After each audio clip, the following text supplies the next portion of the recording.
everybody, welcome back to another unboxing down here in the Lion's Den. We're going to open up this box from, you guessed it, Historical Board Gaming and see what's in here. Ordered this one a few weeks ago, came via the US and Canadian Postal Services, so not too bad for time-wise, pretty good. Didn't have to pay duty this time. My God, I feel like I've won the lottery. I could probably have bought a whole new table with the amount of duty I've paid to the Canadian government. But, you know, that's what Canadians are all about. We just love to give our money away to the government. Isn't it so much fun? Anyways, let's see what we got in here, guys.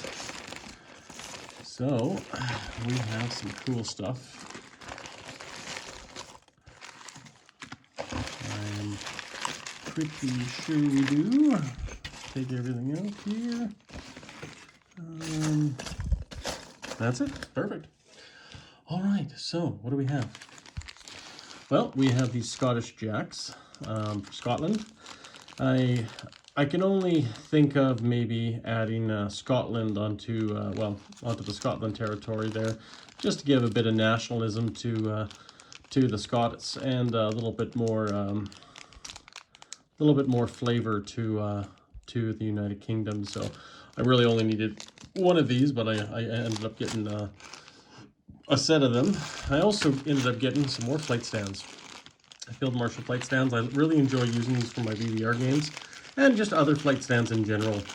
They've been actually quite handy, just because I have not been able to get my regular source of flight stands from one of my contacts. We have ordered some more infantry units. I really like to put all my units on ships, and that way you just immediately know if that's an infantry, marine, whatever. So I ordered a few more of these, so I'm probably going to deck out, one of my nations with them as well. And I ordered some more Chinese units, as you can see here. You can never have enough Chinese. And these are from Doug from Historical Board Gaming. Once again, he made some new sculpts, and I love it because the paint doesn't chip off these as it does from the actual Chinese units that you get in the box games of Axis and Allies. That is very cool.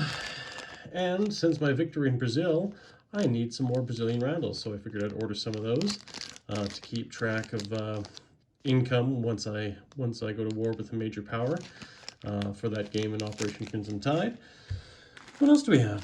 Well, I got some tactical bombers here, it looks like.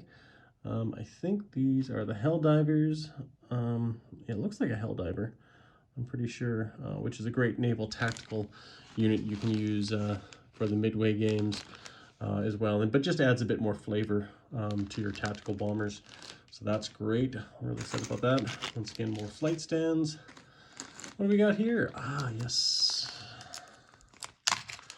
We have a few more Baltimore class ships, which I'm going to paint up and just add to my heavy cruiser squadron fleet for the United States.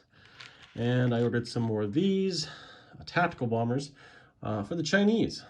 Just these Barracudas. I think that would be kind of cool to have them as tactical bombers for my Chinese units. And of course, I ordered more Canadian Randalls, which I'm going to need a lot more of as I do more of my Canadian painting. And in here we have SPD Dauntless, I think. That's what this bad boy is.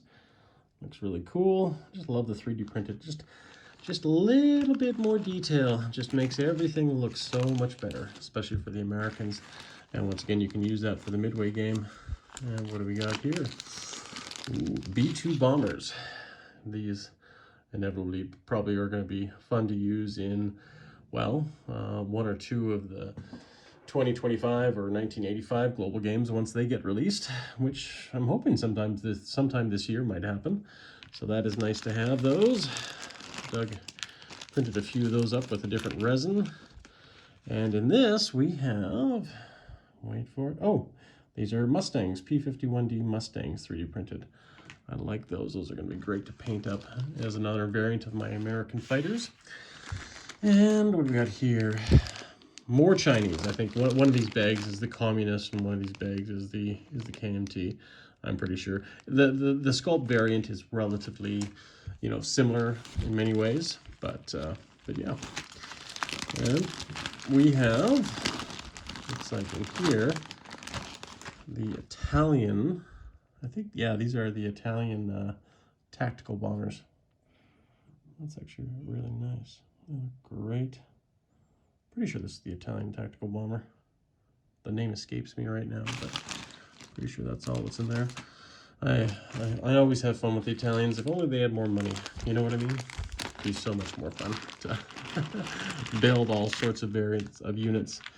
But here we have some Global War 36 stuff. I'm not sure if all these tanks are the same here. It looks like we got some F-18s. I think that could be the Super Hornet.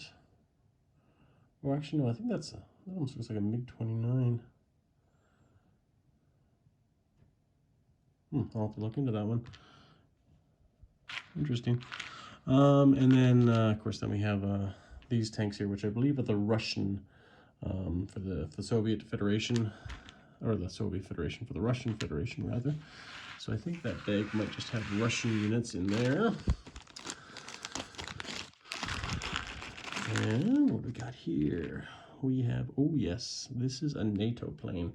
You can see all the armament on there. I'm not sure if I'm crazy about the armament or if I would prefer just plain armament for some of these units. It's cool definitely to have, right? But it just means more detail. And I think this is the Israeli tank, it looks like, for the Global 2025 game. And these are really cool. These are the A10 Warhawks. Look at all that armament on the bottom there. These things can go to town for sure on a lot of units. And then we have, oh, look at that. Well, we got a mixture in here. I think these are our F-18 Hornets. They look more like it. And just variation, I think one's a Super Hornet. Yeah, exactly. You can see the difference in size there. Different armament as well on the bottom. Very cool. And then, of course, we have the Spitfire. Supermarine Spitfire. That is very cool.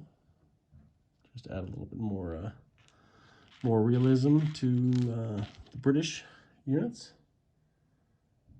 Very cool. And then last but not least, it's our last little bag here. What do we have here? Oh yeah, look at that. Canadian pride and joy right here, the Avro Arrow. Look at that. Just always loved this plane, even though it never really made it into the production. There was only a few prototypes made before they were scrapped by Prime Minister John Diefenbaker. Curse that man's name. This could have made Canada's premier air force with Avro Canada, but sadly wasn't meant to be. And it looks like we got some carrier fighters as well. USA one. God, there's a lot of armament some of these planes can take, eh? It's amazing how much they can bring into battle. But yeah, I know I'm going to be painting these up pretty shortly. I'm just a huge fan of the Avro Arrow. Good movie too with Dan Aykroyd, if you've ever watched that. I believe it's called The Arrow, but yeah, I think it was made in the early 90s. But anyways, guys, that's all. That's everything right here. So hopefully you enjoyed this quick little unboxing, and we will talk to you guys later. And you stay classy. Cheers.